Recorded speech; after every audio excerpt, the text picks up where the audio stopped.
Good morning, Honorable Prime Ministers and other heads of state and government, Honorable Ministers of Government, CARICOM Secretary General, distinguished delegates, members of the media. Welcome to the 9th meeting of the Prime Ministerial Subcommittee on the CARICOM Single Market and Economy. We will now have remarks from the CARICOM Secretary General, Ambassador Erwin LaRocque. Thank you, Salas. Right Honorable Mia Mottley, Prime Minister of Barbados and Chair of the Prime Minister's Subcommittee on the CARICOM Single Market and Economy, the Most Honorable Andrew Holness, Prime Minister of Jamaica and Chair of the Conference of Heads of Government, other heads of state and government of the community, honorable ministers, delegates, members of the media. I bid you welcome to this 9th meeting of the Prime Ministerial Subcommittee on the CARICOM Single Market and Economy, the CSME, and the first presided over by our host and lead head, Prime Minister Mia Mottley. This subcommittee is an important body which provides political oversight and strategic direction to advance the CSME. Last July, the Conference of Heads of Government in Montego Bay agreed that there should be more frequent meetings of the subcommittee in recognition of the need for more intense focus on the CSME. These more regular sessions will keep the developments and progress under review and seek to address the challenges on an ongoing basis. It is also a clear signal from the community's leadership of the commitment to make the CSME more effective. When our stakeholders, private sector and other non-state actors met in Georgetown last June, they confirmed that the CSME remained the best viable option and platform to achieve the goal of sustainable development for our community. They urged that there be more engagement with them as beneficiaries of the measures in order to gauge the progress and iron out the difficulties in exercising their rights and accepting their obligations under the various regimes.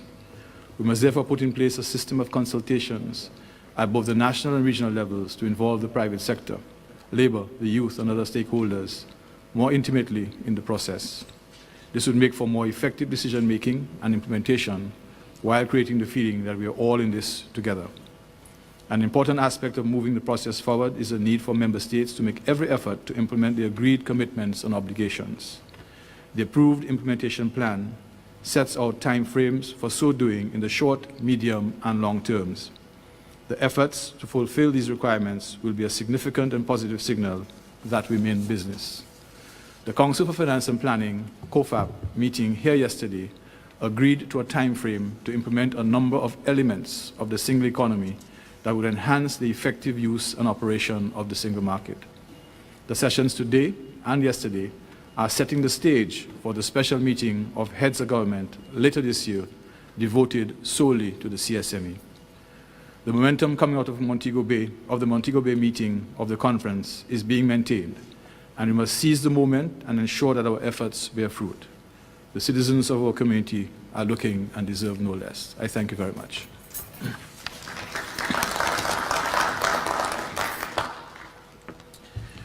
We will now have remarks from the host Prime Minister and Chair of the Prime Ministerial Subcommittee on the CSME, the Right Honourable Mia Mottley. Thank you very much. Good morning, colleague heads of delegation. First of all, let me welcome you to Barbados, as it is my honor to have you here at this Prime Ministerial Subcommittee, the 9th, I'm told, with respect to the single market and single economy.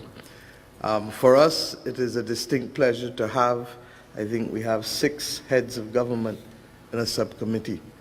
And that, in and of itself, speaks volumes as to the commitment of the colleague heads to this process called the Single Market and Single Economy Project of CARICOM. We have, since Montego Bay, been able to reignite in our people a confidence and make this Caribbean project worth our while, and that we can allow it to make a definable difference in their lives. The signing of the Protocol on Contingent Rights was the first. No one in the Caribbean will move easily without understanding what will be the implications for their spouses, their dependent parents, or their children. And it is in this real way that we have made a definable difference to our people. Similarly, those among us in our region who are committed towards expanding their enterprises now have the opportunity to see that they can bid for government contracts over a certain threshold with respect to the protocol on government procurement that we are hoping to be able to put in place by the next heads of government for signature.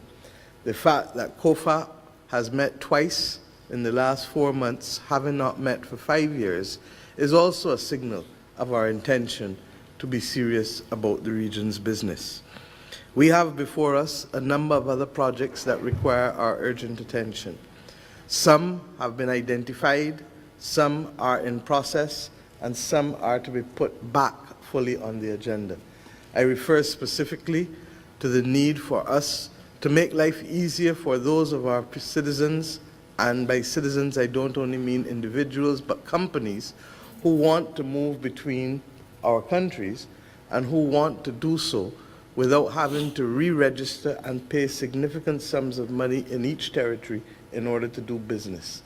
It is a matter that we believe can easily be remedied, and it is one that will make that definable difference in a direct way to those of our citizens doing business in each of our territories.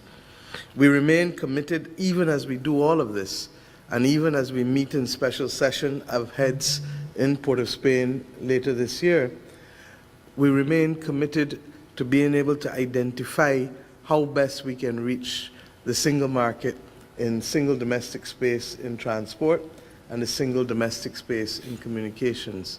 Yesterday evening, after we finished, Prime Minister Gonzalez shared with us how easy it is for him to have done so among a number of different countries not connected by land, a number of different islands, not connected by land, all separated by sea, but all treating to a single project of unity and ability for citizens to move at an affordable rate in a reliable way between the different islands in the Grenadines and the mainland in St. Vincent.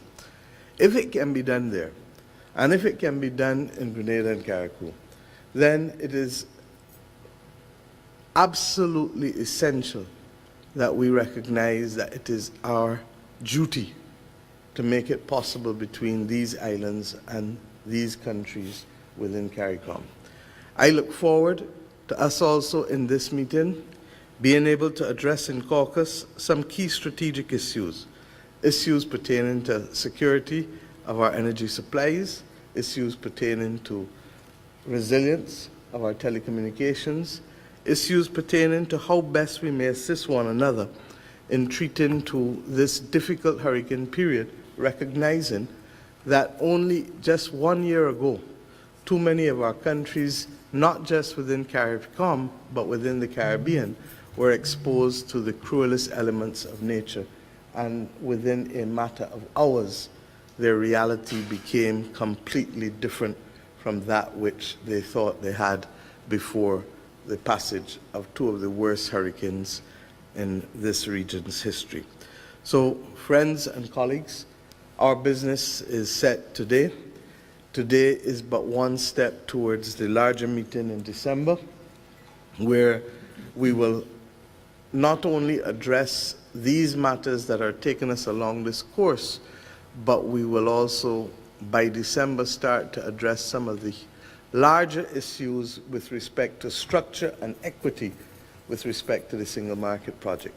Those are not reserved for today, but for that larger meeting where I suspect that the majority of it ought to be in deep caucus to ensure that we can give Caribbean citizens the assurance that those who have the responsibility to lead at this juncture are prepared to make that definable difference in their lives, not just nationally, but regionally. Thank you for being here, and let us achieve today those things which we have set out to achieve, knowing full well that without prejudice to discussions that we will hold later this year, these are the essential signposts and progress changes in our region. Thank you.